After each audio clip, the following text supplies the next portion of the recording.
Hello everyone. चलिए आज class 10th की फिजिक्स का लेसन फर्स्ट समतल पृष्ठों पर प्रकाश का परावर्तन ये पढ़ने जा रहे हैं। ठीक है, इसकी देखिए कौन सी टॉपिक पढ़ेंगे, प्रकाश का परावर्तन। ठीक है, रिफ्लेक्शन ऑफ लाइट। चलिए देखते हैं, जब प्रकाश किसी चिकनी व पालिशदार सतह पर आपतित होता है तो उसका अधिकांश भाग सतह से टकराकर उसी माध्यम में लौट जाता है। मतलब कि जब प्रकाश क्या है किसी चिकनी पालिशदार सतह पर आपतित होता है तो उसका अधिकांश भाग क्या होता है, उसी माध्यम में लौट जाता है। ठीक है, प्रकाश की किसी चिकनी व पालिशदार सतह से टकराकर वापस उसी माध्यम में लौटने की घटना प्रकाश का परावर्तन कहलाती है। ठीक है, तो आपने देखा भी होगा जैसे घरों में जब शीशा चमकाते हैं, ठीक है, शीशे में क्या होता है, जब प्रकाश क्या होता है चिकनी पालिशदार सतह पर पड़ता है तो वो उसी माध्यम में क्या होता है, लौट जाता है। ठीक है, तो इसी घटना को क्या कहते हैं, प्रकाश का परावर्तन कहते हैं। जैसे देखिए बता रहे हैं। ठीक है, ये आपका क्या हो गया, कोई ये मान लीजिए पालिशदार सतह है। ठीक है, तो ये पालिश की गई हुई सतह है। मान लीजिए इसका देखिए नाम है M है और M डैश है। ठीक है, देखिए इसको क्या कहेंगे, इसको कहेंगे चिकनी सतह या फिर क्या कहेंगे, परावर्तक पृष्ठ।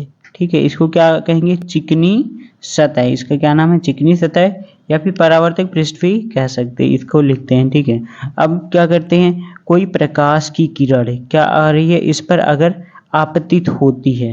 ठीक है, ये क्या हो रही है, प्रकाश की किरण यहाँ पे पालिशदार सतह पर आपतित हो रही है।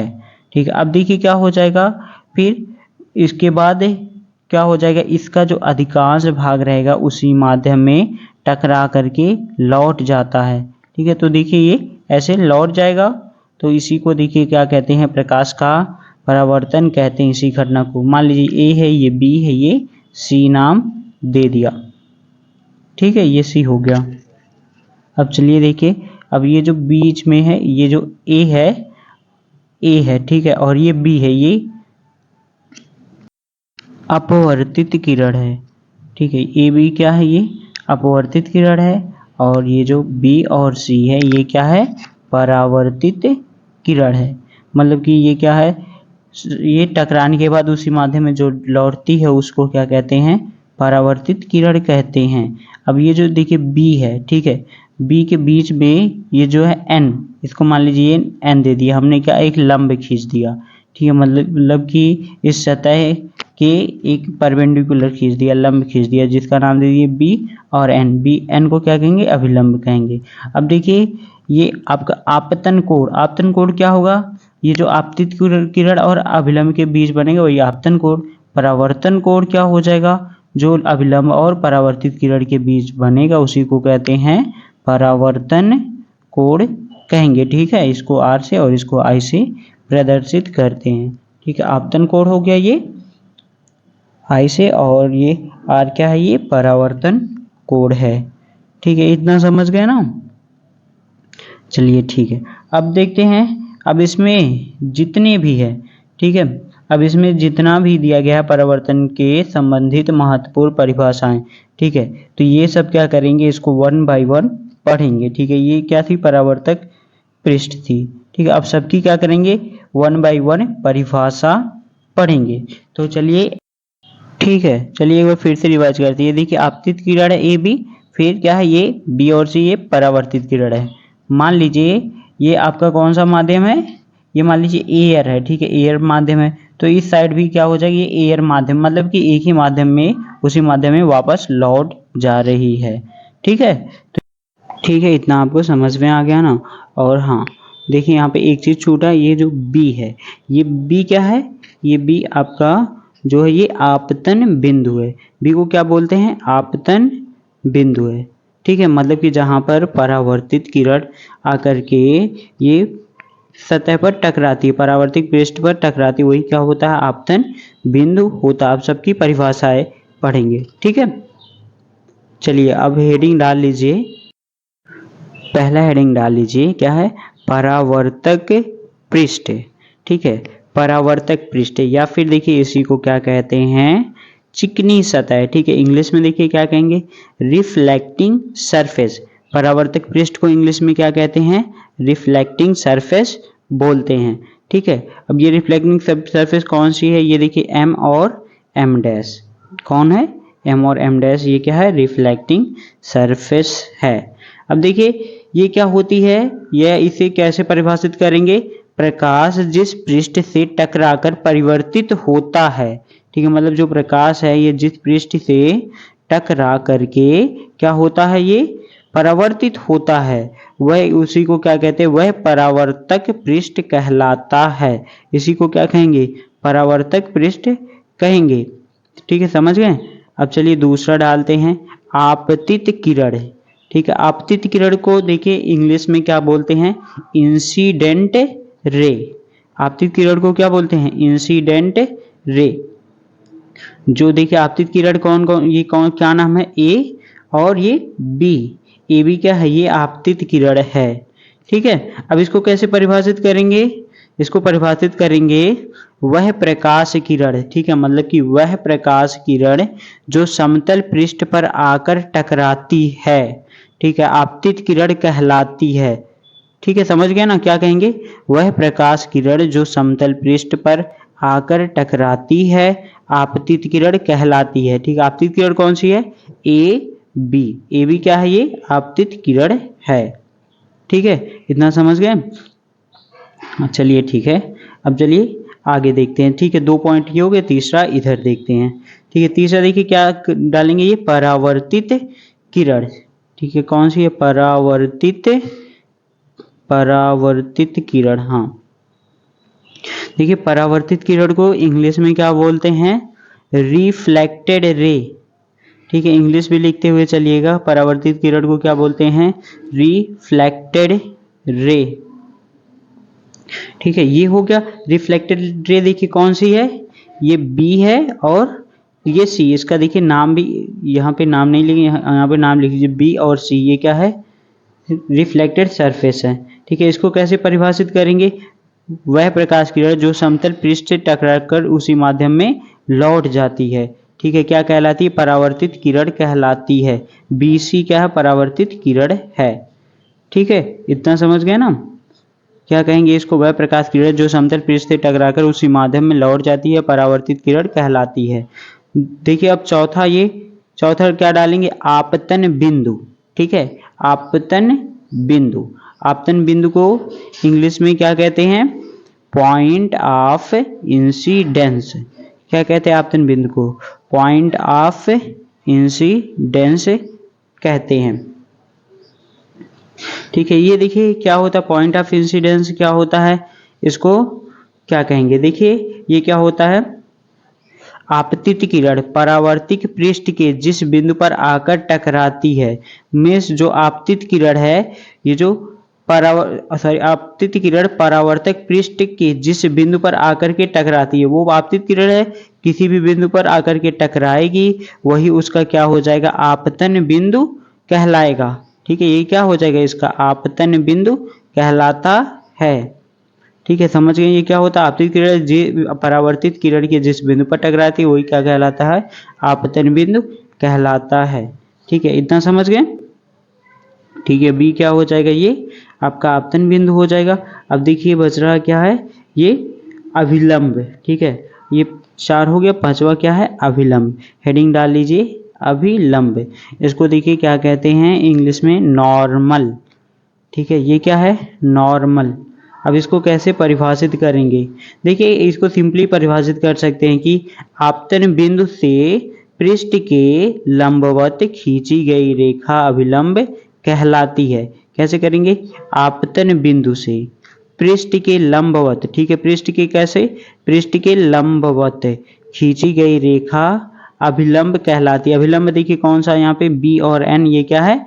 अभिलंब, मतलब कि परपेंडिकुलर इंग्लिश में कहते हैं अभिलंब को। कोई भी रेखा खींची गई तो वही क्या कहलाएगी? अभिलंब कहलाएगी। ठीक है, इतना समझ गए? चलिए ठीक है, ये समझ में आ गया ना? अब इसके बाद चलिए देखिए पढ़ते हैं। हाँ, अगला 6वां पॉइंट क्या है? आपतन कोण। ठीक है, हेडिंग डाल लीजिए आपतन कोण। आपतन कोड को देखिए इंग्लिश में क्या कहेंगे, आप लोग हेडिंग डाल लीजिए आपतन कोड। आपतन कोड को इंग्लिश में कहेंगे एंगल ऑफ इंसिडेंस। ठीक है, आप लोग पहले जल्दी जल्दी हेडिंग डाल लिया करिए। ठीक है, क्या कहेंगे, आपतन कोड को एंगल ऑफ इंसिडेंस बोलते हैं।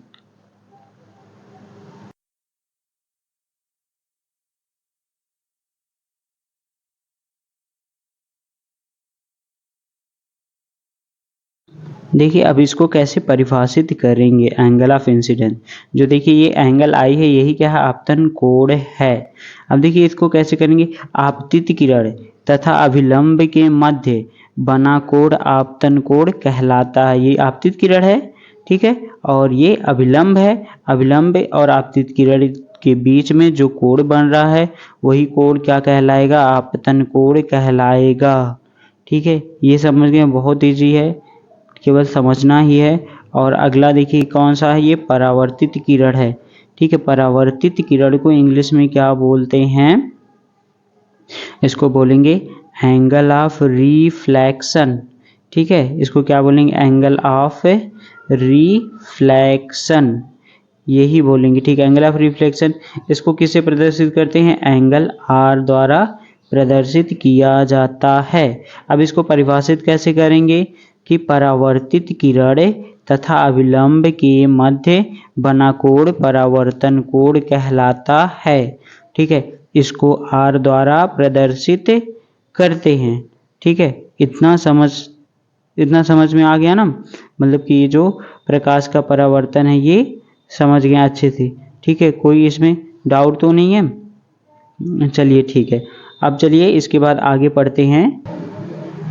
चलिए ठीक है, हेडिंग डाल लीजिए, क्या है, नियमित परावर्तन के प्रकार। ठीक है, दो प्रकार के होते हैं ये, पहला नियमित परावर्तन होता है, दूसरा क्या होता है, अनियमित या विसरित परावर्तन। ठीक है, देखिए इसको क्या कहते हैं, नियमित परावर्तन को इंग्लिश में रेगुलर रिफ्लेक्शन, रेगुलर रिफ्लेक्शन। और ठीक है, और इसको देखिए क्या कहते हैं, इरेगुलर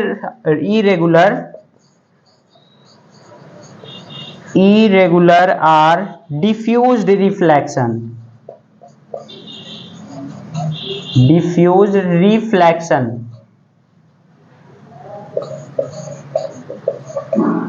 ठीक है, ये दो प्रकार के होते हैं। पहला देखिए क्या होता है, नियमित परावर्तन। ये क्या होता है, जब प्रकाश का परावर्तन किसी क्या होता है, पालिश युक्त चिकने पृष्ठ से होता है तो प्रकाश किरणें परावर्तन के पश्चात एक दूसरे के समांतर होती हैं। इसमें क्या होती है, एक दूसरे के समांतर होती हैं। मतलब कि जब कोई भी प्रकाश की किरण क्या होती है, जब गिरती है यहाँ पे, ठीक है, ये मान लीजिए प्रकाश की किरण आ रही है, तो ये क्या जाएगी, जब जाएगी तो कैसे जाएगी, तो ये एक दूसरे के समांतर ही परावर्तित होगी। ठीक है, इसे क्या कहेंगे, रेगुलर परावर्तन कहेंगे। मतलब कि ये क्या होगा, एक दूसरे के समांतर रहेंगी, एक दूसरे के समांतर। ठीक है, एक दूसरे के क्या रहेंगे, समांतर होंगी ये किरणें। ठीक है, अब देखिए अनियमित में ये क्या हो जाए, उल्टा हो जाएगा। अनियमित में क्या कह सकते हैं कि जब प्रकाश का परावर्तन किसी खुदरे पृष्ठ से होता है, मतलब कि रेगुलर नहीं रहेगा, खुदरा रहेगा, खुदरे पृष्ठ से होता है, तो प्रकाश किरण परावर्तन के पश्चात विभिन्न दिशाओं में फैल जाती हैं। ठीक है, मतलब कि अलग अलग दिशाओं में फैल जाती है। तो ये क्या था, ये आपका जो प्रकाश का परावर्तन क्या होता है, चिकने पृष्ठ पे हो रहा है। ठीक है, किस पर हो रहा है, ये कैसा है, चिकना पृष्ठ है, चिकना पृष्ठ है। ठीक है, दूसरा क्या होता है, मान लीजिए ये खुदरा पृष्ठ है। कैसा पृष्ठ है, ये खुदरा पृष्ठ है, तो इस पे देखिए प्रकाश का परावर्तन कैसा होगा, इसको क्या लिखेंगे, खुदरे पृष्ठ, खुदरे पृष्ठ। ये क्या, खुदरे पृष्ठ। तो यहाँ पे देखिए परावर्तन क्या होगा, ये सीधे नहीं होगा, मतलब कि समांतर ये नहीं होगा। ठीक है, कोई देखिए ऐसा जाएगा, तो कोई ऐसा जाएगा, कोई ऐसे जाएगा, कोई ऐसे होगा इसका परावर्तन। तो ये क्या है, इसका अनियमित या विसरित परावर्तन है। ठीक है, तो देखिए दैनिक जीवन में विसरित परावर्तन के उदाहरण निम्नलिखित है। विसरित परावर्तन मतलब कि ये क्या है, डिफ्यूज रिफ्लेक्शन। ठीक है, इसमें देखिए पहला दिया गया है, कमरे की खिड़कियां में लगा खुदरा कांच सूर्य के प्रकाश का विसरित परावर्तन करता है, जो हमें ज्यादा चकाचौंध से बचाता है। मतलब कि जो कमरे में खिड़की में लगा खुदरा कांच रहता है, जब खुरदरा लगेगा तो प्रकाश की किरण क्या हो जाएगी, वो इधर उधर चली जाएगी, मतलब कि समांतर नहीं जा पाएगी। इसीलिए क्या होता है, हमें सूर्य के प्रकाश के चकाचौंध से बचाता है। और दूसरा देखिए क्या होता है, अखबार क्या है, खुरदरे व सस्ते कागज पर छापे जाते हैं। अखबार क्या होते हैं, अखबार खुरदरे व सस्ते कागज पर छापे जाते हैं, जिससे उस पर पड़ने वाला प्रकाश का क्या होता है, विसरित परावर्तन हो सके तथा उसके छोटे छोटे अक्षर को सुगमता पूर्वक पढ़ा जा सके। तो ये दोनों क्या है, इसके क्या थे, एग्जाम्पल थे। चलिए ठीक है, तो ये देखिए कल पढ़ेंगे परावर्तन के नियम, ठीक है। Okay okay, thank you. इस वीडियो में इतना ही। अगर नहीं समझ में आया हो तो कमेंट में करिएगा। Okay, thank you.